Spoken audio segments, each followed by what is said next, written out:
Hello everyone, this is Caroline Varghese and आज हम फिर से, क्योंकि आज मंडे है तो आज हम फिर से कुछ 5 वोकैब्स सीखेंगे। एंड ये वोकैबलरी जो है आपके इंग्लिश के न्यूज़पेपर से ली गई हैं। सो प्लीज़ आप इनको अपने कॉपीज़ में लिखिए फर्स्ट ऑफ ऑल, क्योंकि ये बहुत ही करेंट एंड हॉट टॉपिक्स में से लिए गए हैं। तो ये डेफिनेटली आपके किसी ना किसी पेपर में आपको ये वर्ड्स देखने को मिलेंगे, क्योंकि ये वर्ड्स टॉपिक से रिलेटेड है। सेकेंडली ये आपको आपके पैसेजेस में भी देखने को मिल सकते हैं। जो इंग्लिश में पैसेजेस आते हैं उसमें मीनिंग्स पूछे जाते हैं एंड ऑल दैट। सो उसमें भी आपके लिए ये बहुत ज़्यादा हेल्पफुल है। And last but not the least, ये आपको अपनी इंटरव्यूज़ में भी बहुत ज़्यादा यूज़फुल होंगे। इंटरव्यूज़ के टाइम पे जब आप बात करोगे, जब आप पैनल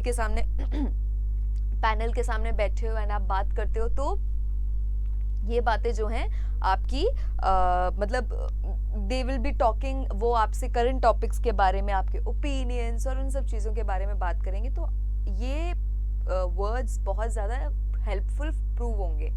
एंड ये वर्ड्स बहुत ही कॉमन है, इन द सेंस इनके मीनिंग्स बहुत कॉमन है, लेकिन इनके जो हम वर्ड सीख रहे हैं वो थोड़े डिफरेंट है। फॉर एग्जाम्पल, हम सॉलिड बोल लेते हैं लेकिन हम कॉन्क्रीट जल्दी नहीं बोलते हैं, राइट? हम सॉलिड बोलते हैं लेकिन हम कॉन्क्रीट नहीं बोलते हैं। सो कॉन्क्रीट का भी वही मतलब है जो सॉलिड का मतलब है, लेकिन हम क्यों नहीं बोलते हैं? क्योंकि हमारे पास ऑप्शंस नहीं है। हम आज के जैसे हम वर्ड सीखेंगे, तो आज हम जैसे कुछ वर्ड सीखेंगे, उसमें एक वर्ड है एबिस्मल, है ना? एबिस्मल, ये वर्ड हम नहीं जानते हैं, ये आज हम वर्ड सीखेंगे।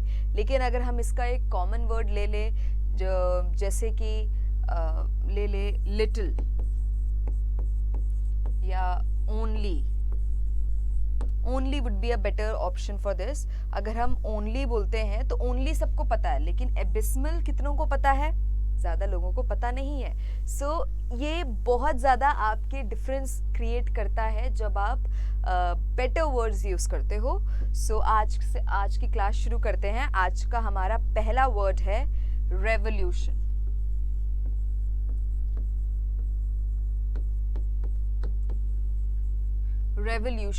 रेवोल्यूशन का मतलब है क्रांति। ओके, रेवोल्यूशन का मतलब है क्रांति या कुछ भी ऐसे इवेंट्स या इंसिडेंट्स जो बहुत ज़्यादा मायने रखते हैं, बहुत ज़्यादा इम्पॉर्टेंट होता है, और किसी रीज़न के वजह से इनको हम करते हैं, ये इवेंट्स को हम क्रिएट करते हैं। ऑलराइट, इसके सिनोनिम्स क्या होंगे आपके? इसके सिनोनिम्स होंगे रोटेशन, rebellion,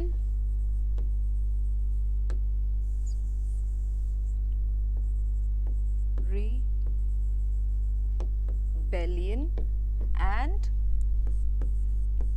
revolt।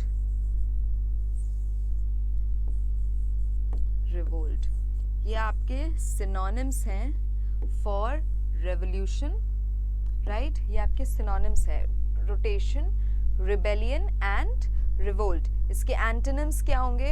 एंटोनिम्स होंगे ऑर्डर, काम, सबमिशन।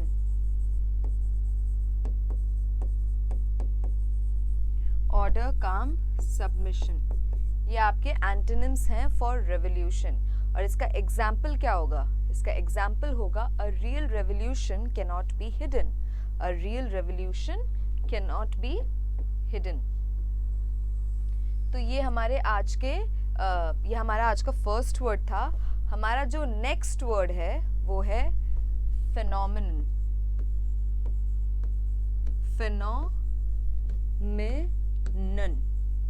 फेनोमेनन, इसको बोलते हैं हम फेनोमेनन। फेनोमेनन का मतलब है कोई अद्भुत घटना, कुछ ऐसा जो नेचुरली हुआ हो लेकिन उसको एक्सप्लेन करना आसान ना हो, उसको हम बोलते हैं फेनोमेनन। फेनोमेनन के सिनोनिम्स क्या होंगे?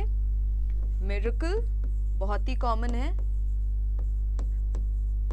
मार्वल,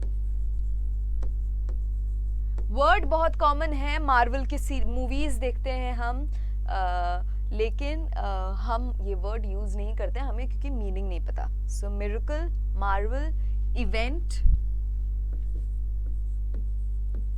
इवेंट भी हम जल्दी यूज कर लेते हैं, मिरेकल भी यूज करते हैं, लेकिन मार्वल हम यूज नहीं करते हैं. So this is marvel. Okay, इसके एंटोनिम्स क्या होंगे? एंटोनिम्स होंगे नॉर्मल, सिंपल, नॉर्मल सिंपल बहुत ही कॉमन है. एंड थर्ड है आपका again a very common word, regular. ये आपके बैठते हैं इसके एंटोनिम्स, नॉर्मल, सिंपल, रेगुलर. इसका एग्जाम्पल क्या होगा? इसका एग्जाम्पल होगा it's hard to make a cultural phenomenon every time. It's hard to make a cultural phenomenon every time. So ये है हमारा सेकेंड वर्ड phenomenon, जिसका मतलब है कोई अद्भुत घटना. अब हमारा थर्ड वर्ड जो हमने आपको शुरुआत में एग्जाम्पल दिया था, कॉन्क्रीट. कॉन्क्रीट का मतलब है कुछ भी मजबूत, कुछ भी विद अ स्ट्रॉन्ग ओपिनियन, या कुछ भी ऐसे स्ट्रॉन्ग जो फॉर्म होता है. उसका ये मतलब नहीं है कि सॉलिड जो हम बोलते हैं उसका ये मतलब नहीं है कि ये सॉलिड फॉर्म में है तो इसको हम कॉन्क्रीट बोलेंगे. उसका ये मतलब नहीं है कि सॉलिड लिक्विड गैस वाला नहीं है. कॉन्क्रीट का मतलब है कुछ भी ऐसे मजबूत हो, या आपकी ओपिनियंस मजबूत हो, आपके व्यूज मजबूत हो, आपके बातें अगर मजबूत हो तो उसको हम बोल सकते हैं यू आर टॉकिंग कॉन्क्रीट. उसका मतलब है कि आप कुछ बहुत ही मजबूत या कुछ ऐसा बहुत ही स्ट्रॉन्ग ओपिनियन आप रख रहे हो. इसके एग्जाम्पल्स क्या होंगे? Solid, real, third word not very much used, tangible.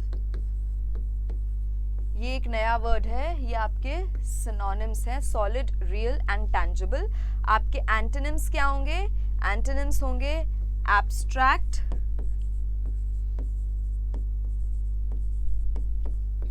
Ideal, intangible.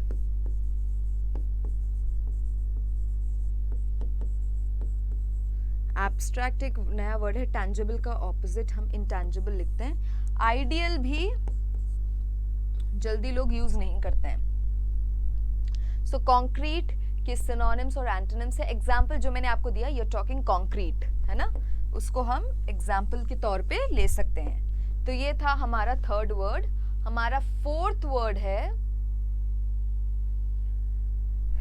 Abysmal. अब एबिस्मल का मतलब है मात्र, ओनली, है ना, बहुत ही छोटे से. लेकिन ये एबिस्मल यूजुअली यूज किया जाता है कुछ टेरिबल, कि कुछ ऐसा खराब फॉर्मेट में ही इसको यूज किया जाता है एबिस्मल को, जिसके लिए हम यूज करते हैं awful,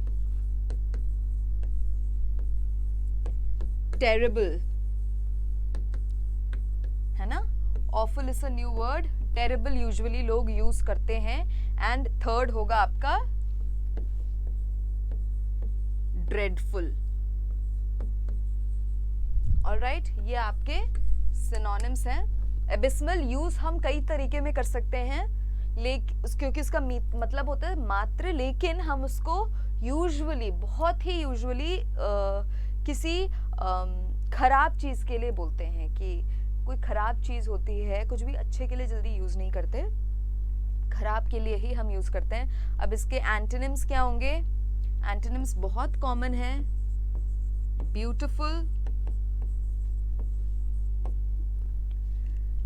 beautiful, good, nice. Dreadful नया वर्ड है, ऑफुल नया वर्ड है. आपका एंटोनिम्स में आपके पास कुछ भी नया एज सच नहीं है. सो ये हो गया आपका एबिस्मल. अब इसके एग्जाम्पल हो सकता है I don't think you are a abysmal winner. I don't think you are a abysmal winner. ये है आपका फोर्थ पॉइंट, एबिस्मल. इसका एक और हम यूज कर सकते हैं, I think you are a abysmal driver. I think you are a abysmal driver. I think you are a bad driver, है ना, बैड, एबिस्मल। ओनली के लिए हम क्या यूज कर सकते हैं, ओनली के लिए ट्राइफल, है ना, ओनली के लिए हम ट्राइफल यूज कर सकते हैं। ट्राइफल की स्पेलिंग समझ में नहीं आ रही, एक मिनट रुकिए, ट्राइफल की स्पेलिंग ढंग से लिख देती हूँ मैं। ओनली के लिए हम यूज कर सकते हैं ट्राइफल, बेटर। बैड के लिए हम यूज कर सकते हैं एबिस्मल, ओनली के लिए हम यूज कर सकते हैं ट्राइफल। आपके एक और वर्ड मैं आपको बताती हूँ, मिरेकल के लिए हम यूज कर सकते हैं फिनोमिनन, और अपना और कौन से वर्ड्स आ सकते हैं, सॉलिड, जैसा मैंने अभी बोला था पहले, सॉलिड के लिए हम यूज कर सकते हैं कॉन्क्रीट। सॉलिड की जगह हम स्ट्रॉन्ग भी यूज कर सकते हैं, स्ट्रॉन्ग की जगह पे कॉन्क्रीट आ सकता है, सॉलिड की जगह पे कॉन्क्रीट आ सकता है, ऐसे वर्ड्स यूज करते हैं। सो जब आप क्या बोलते हैं, जब आप सीखोगे ना, जब आप इनको प्रैक्टिस करोगे तो आपको फील होगा कि हाँ इसकी जगह मैं ये भी वर्ड यूज कर सकती हूँ, लेकिन वो आपको तभी समझ में आएगा जब आप बोलना शुरू करोगे, है ना। जब तक आप बोलोगे नहीं तब तक आपको समझ में नहीं आएगा। आपका अगला वर्ड है जंक्चर। जंक्चर, ओके, जंक्चर का मतलब है टाइम से रिलेटेड होता है। जंक्चर, जंक्चर का मतलब है पॉइंट या टाइमिंग के हिसाब से बोलते हैं। जैसे कि हम बोलते हैं it's a good time in your life, उसकी जगह आप यूज कर सकते हो it's a good juncture in your life, है ना। जंक्चर का मतलब है टाइम। अब इसका एग्जाम्पल क्या हो सकता है, सिनोनिम क्या हो सकता है, सिनोनिम हो सकता है जॉइंट, पॉइंट,